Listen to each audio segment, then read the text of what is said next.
बिस्मिल्लाहिर्रहमानिर्रहीम, अस्सलाम वालेकुम। आप देख रहे हैं स्पोर्ट्स वन और मैं हूं आसिफ खान। पाकिस्तान और इंग्लैंड की सीरीज़ तो चल रही है, लेकिन इस सीरीज़ के दौरान ही हमने इस प्रोग्राम में एक ऐसी शख्सियत को बुलाया है जो इस सीरीज़ में तो उनका हाथ बहुत बड़ा है, लेकिन पाकिस्तान की आने वाली सीरीज़ में और वर्ल्ड कप जो अगले महीने से शुरू होगा ऑस्ट्रेलिया में, उसकी टीम भी उन्होंने बनाई है। आपको नाम बताने की ज़रूरत नहीं है, आप पहचान गए होंगे। मोहम्मद वसीम मेरे साथ बैठे हैं।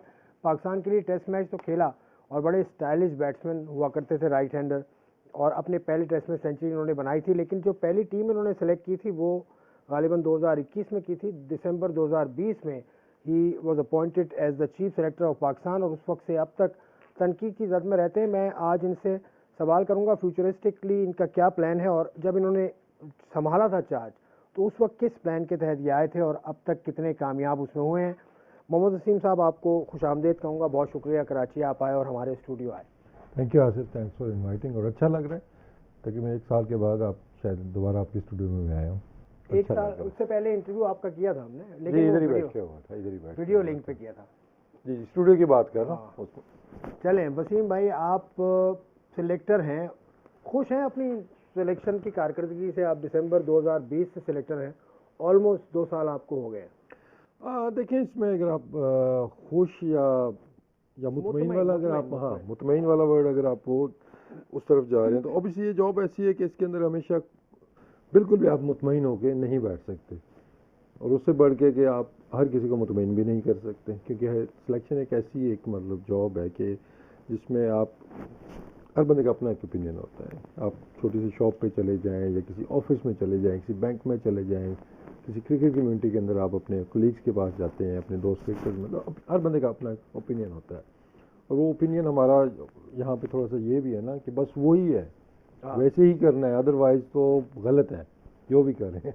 तो ये काफ़ी होता है, और स्पेशली जब कोई भी इवेंट हमारा बड़ा आता है। लास्ट वर्ल्ड कप में भी अगर आपको याद हो, तो इसी तरह का माहौल था कि जी बिल्कुल ही टीम हमारी ऐसी ऐसी है, लेकिन अल्लाह ने इज्जत दी, टीम को इज्जत दी, अच्छा वो खेले, उसके बाद भी परफॉर्मेंस अच्छी रही। लेकिन ओवरऑल आई मीन डिमांडिंग एक जॉब है आपकी, काफ़ी ज़्यादा इस पर प्रेशर तो मैं उस तरह नहीं कहूँगा जी कि बहुत ज़्यादा प्रेशर आपको कोई एक्सटर्नल प्रेशर्स आप पे आते हैं, उस तरफ मेरा नहीं है। लेकिन ये है कि वेरी डिमांडिंग और काफ़ी ये मेहनत वाला काम है।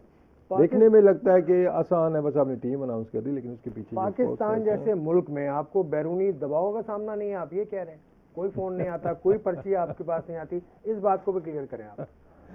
देखिए, पाकिस्तान लेवल के ऊपर, इतने बड़े लेवल के ऊपर तो इस तरह का कोई वो है नहीं है। ऑब्वियसली हर बंदे की अपनी लाइकिंग डिसलाइकिंग्स होती हैं। मतलब अगर मैं आपसे भी बात करूंगा, आप भी शायद कहेंगे यार ये प्लेयर से अच्छा मुझे ये लग रहा है, ठीक है, तो इस तरह के सिनारियोज बनते हैं। लेकिन ओवरऑल ये कह दीजिए कि इस प्लेयर के लिए कोई इस तरह की चीज़ है, तो वो ऊपरी लेवल पे नहीं, निचले लेवल पे डेफिनेटली होता है। ऐसे डोमेस्टिक क्रिकेट में you know when I was working for northern cricket, उसके अंदर होता है कि आपको मैं तो यही कहता हूँ हमेशा कि यू नो आपको आंखें भी खुली रखनी और कान भी आपको खुले रखने सिलेक्शन के प्रोसेस के अंदर, स्पेशली जब आप निचले लेवल के ऊपर, क्योंकि आपसे चीज़ें मिस हो जाती हैं कहीं दफ़ा। इतनी ज़्यादा हमारे क्रिकेटर्स हैं उसके अंदर, और जूनियर क्रिकेट में भी, डोमेस्टिक क्रिकेट के अंदर भी, तो सजेशंस आर ऑलवेज वेलकम। क्योंकि समटाइम आपको होता है कि किसी ने कोई लड़का आपको बताता है यार ये लड़का फलानी जगह पे खेल रहा है, अच्छा है, तो देयर इज़ नो हार्म कि आप उस लड़के को बुलाएं, उसको देखें। और इस तरह के कई हमें लड़के देखिए, बहुत से लड़के आपको इस तरह के नज़र आते हैं डोमेस्टिक क्रिकेट के अंदर भी, कि जिनका कोई बैकग्राउंड उतना ज़्यादा नहीं था, इतना ज़्यादा खेल के नहीं आए थे, सिस्टम में उस तरह नहीं थे। मेजॉरिटी ऑफ द प्लेयर्स अब देखिए हमारे सिस्टम के अंदर हैं, कि इस जो नया हमारा स्ट्रक्चर बना था, इसके अंदर ये है कि ऑब्वियसली क्रिकेट इस साल बहुत ज़्यादा क्रिकेट हुई है। आपकी सिटी क्रिकेट हुई, आपकी क्लब क्रिकेट हुई, उसके बाद डिवीजनल क्रिकेट हुई, उसके बाद आपकी सेकंड टीम है, फर्स्ट टीम है, तो काफ़ी एक हमारा कैनवस जो है वो काफ़ी बड़ा हो गया था, पूल ऑफ प्लेयर्स हमारा बहुत ज़्यादा बड़ा हो गया। तो उसके अंदर अब ये है कि मेजॉरिटी ऑफ द प्लेयर्स हमारे सिस्टम का हिस्सा है।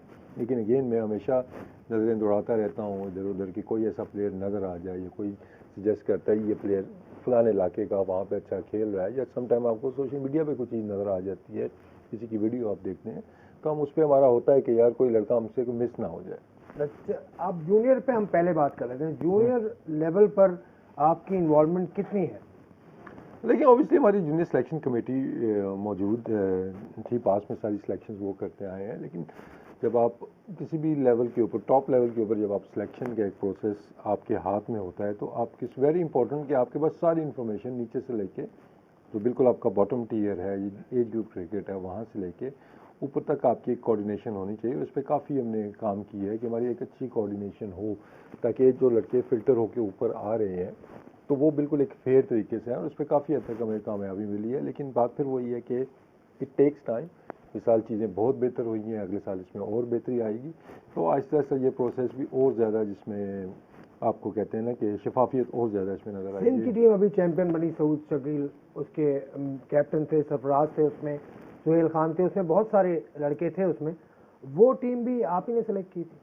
देखिए, उसमें जो हमारा प्रोसेस था अभी नेशनल T20 कप्स की जो टीम थी हमारे नेशनल T20 कप का, कि उसके अंदर जो आपके कोचेज़ हैं, रीजनल कोचेज़ हैं, सेलेक्टर्स भी हैं, वो उसके साथ साथ उनके साथ बैठते थे और प्रॉपर एक हमारी एक स्ट्रैटेजी बनती थी कि हमने किस तरह की क्रिकेट खेलनी है, उसके लिए कौन से सूटेबल प्लेयर्स हैं, हमने परफॉर्मेंसेस भी देखनी है, हमने साथ साथ फ्यूचर को भी देखना है। तो मिक्स एंड मैच इस तरह चीज़ों को करके तो आपको जो quality of cricket I think कि नेशनल T20 में इस दफ़ा नज़र आई है कि हाई क्वालिटी की आपको क्रिकेट नज़र आई है। और लोग हमारे जो मेन स्टार्स हैं पाकिस्तान टीम के, वो मिसिंग थे उसके अंदर।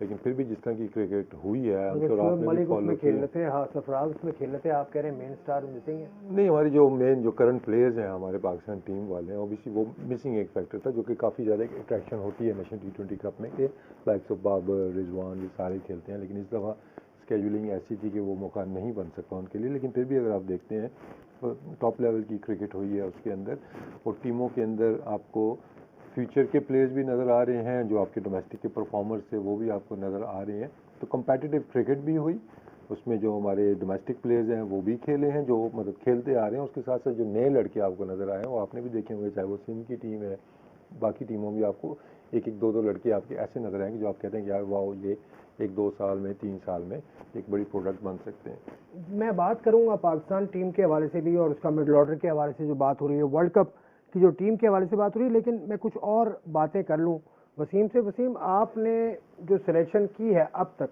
वो सब मेरे पास मौजूद है। 7 लड़कों को आपने T20 में मौका दिया। इसमें जाहिद महमूद हैं, दानिश अजीज़ हैं, अरशद इकबाल हैं, आज़म खान हैं, मोहम्मद वसीम हैं जूनियर, शाहनवाज धानी और नसीम शाह।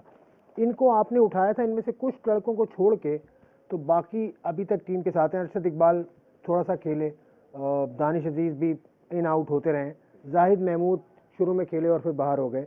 तो ये आपकी प्लानिंग का हिस्सा थे, नज़र आ रही है।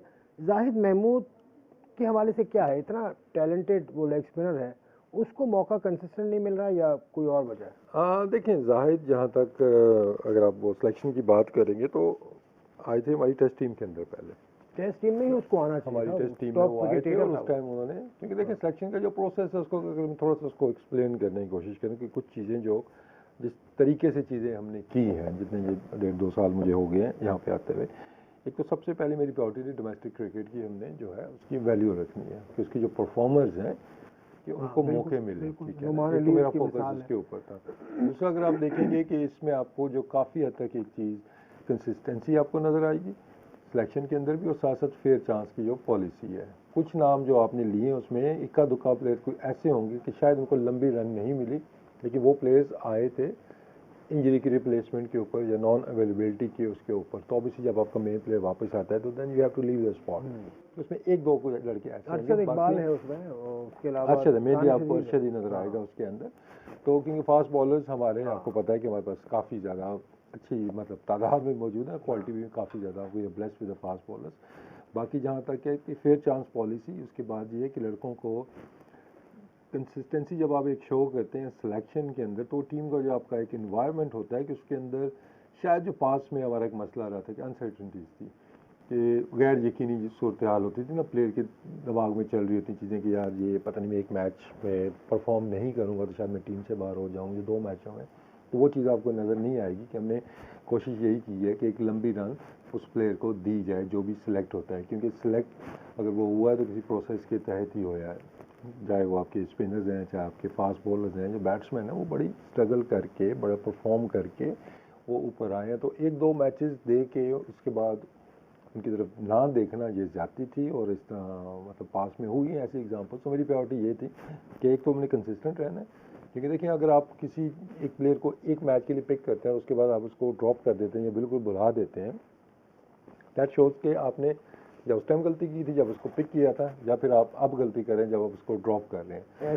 ऐसा टेस्ट मैचेस में ताबिश के साथ हुआ, ताबिश खान के साथ। देखिए ताबिश का ये था कि वो मतलब अगर आप बाकी लड़कों के साथ वो देखेंगे, कंपैरिजन करेंगे तो एक डिफरेंट सिनारियो था।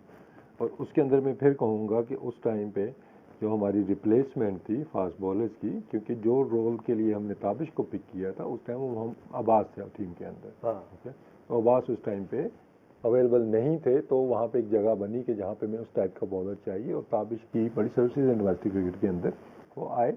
और I am really happy for him कि उनको उनका टेस्ट डेब्यू भी हुआ, वो खेले टेस्ट मैच। लेकिन बात फिर वही है कि उसके बाद फिर अब्बास की भी वापसी होती है, फिर हमने आगे का भी देखना था, तो वो उस कैटेगरी में शायद नहीं फॉल करेंगे कि जिसका जिक्र मैं पहले वो कर रहा था। But I am still very happy कि ताबिश की जितनी परफॉर्मेंस थी, ठीक है ना, अब वो देर से खेला, उसको पहले खेलना चाहिए, मैं उस डिबेट में नहीं जाऊँगा, लेकिन एटलीस्ट मुझे मैं मुतमईन हूँ एक चीज़ से कि यार एक लड़का उसने इतनी साल स्ट्रगल की है तो उसको उसका कुछ रिवॉर्ड तो मिला। चलिए, ये आपकी जो सिलेक्शन की जो आइडियोलॉजी है वो नज़र आ रही है आपकी बातों से कि आपने कंसिस्टेंट चांस भी दिए। वनडे की अगर मैं स्क्वाड देखूं तो उसमें भी कमोवेश यही लड़के हैं, सऊद शकील है, मोहम्मद वसीम है, हारिस है, विकेट कीपर धानी है, आगा सलमान है, नसीम शाह और अब्दुल्ला शफीक, ये भी चलते आ रहे हैं अभी भी। तो आपने एक कोर बनाई हुई है, ऐसा लगता है कि कोर एक आपने बना ली है, उसी को लेकर आप आगे चलेंगे।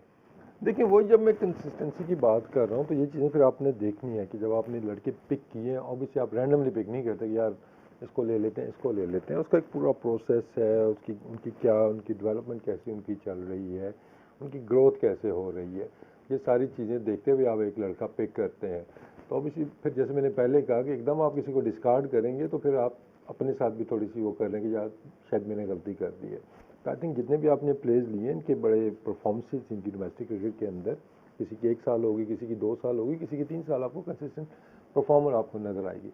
अब उसमें बहुत से लड़के शायद अभी ऐसे हैं कि जिनको शायद आपका अगला क्वेश्चन भी होगा कि शायद उनको भी तक उस तरह मौके नहीं मिले हैं। ठीक है, जैसे हम बात कर ही रहे हैं जाहिद महमूद की, जाहिद महमूद फर्स्ट क्लास का परफॉर्मर था, उसको टेस्ट में भी परफॉर्म करने का इतना मौका नहीं मिला। कंसिस्टेंट चांसेस इमरान बट को मिले, बहुत अच्छे चांसेस उसको दिए, उसको उसके बाद डिस्कार्ड किया। नुमान अली अच्छा कर रहे हैं, साजिद बहुत अच्छा कर रहे हैं। टेस्ट मैच के अंदर जाहिद महमूद क्यों नहीं आ सकते? देखिए स्क्वाड का तो वो हिस्सा रहे हैं, वो पास में भी रहे हैं, अभी रिसेंट पास में भी वो टेस्ट स्क्वाड का हिस्सा रहे हैं। बात फिर आ जाती है कि देखिए जब ये पिक हुए थे फर्स्ट टाइम पे भी, उस टाइम पे भी हमारे पास यासिर शाह की थोड़ी सी फिटनेस का भी इशू था, थोड़ी सी उनकी फॉर्म का भी इशू चल रहा था।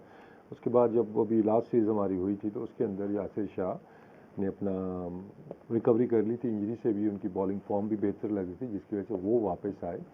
तो यासिर का भी आपको परफॉर्मेंस का आपको आइडिया है कि कितने मैचेस उन्होंने पाकिस्तान को जिताए हुए हैं, तो फिर वो स्पेस स्वैप हो गई है। तो इसका ये मतलब बिल्कुल नहीं है जी कि अब जाहिद बिल्कुल प्लान्स के अंदर नहीं है, जाहिद बिल्कुल प्लान्स के अंदर है, वो आपको यहाँ पे भी मौका मिलता है। तो अगर हम वो रैंकिंग करते हैं अपने स्पिनर्स की, तो वो आपको देख लें कि ओडीआई के अंदर आपको नंबर 2 के ऊपर जाहिद नज़र आएगा। ठीक है, अगर हम ओडीआई T20 की बात करते हैं, अगर हम थर्ड लेग स्पिनर की जानिब इस सिनेरियो के अंदर देखते हैं तो वही आपको नजर आता है। और इसी तरह सेकंड ऑप्शन हमारा टेस्ट क्रिकेट के अंदर आफ्टर, तो हर किसी का बैकअप आपके पास है। एक ब्रेक ले रहा हूँ, ब्रेक के बाद हम आगे आएंगे, पाकिस्तान की टीम की जानिब भी बढ़ेंगे, बहुत सारी बातें करेंगे वसीम से इस ब्रेक के बाद।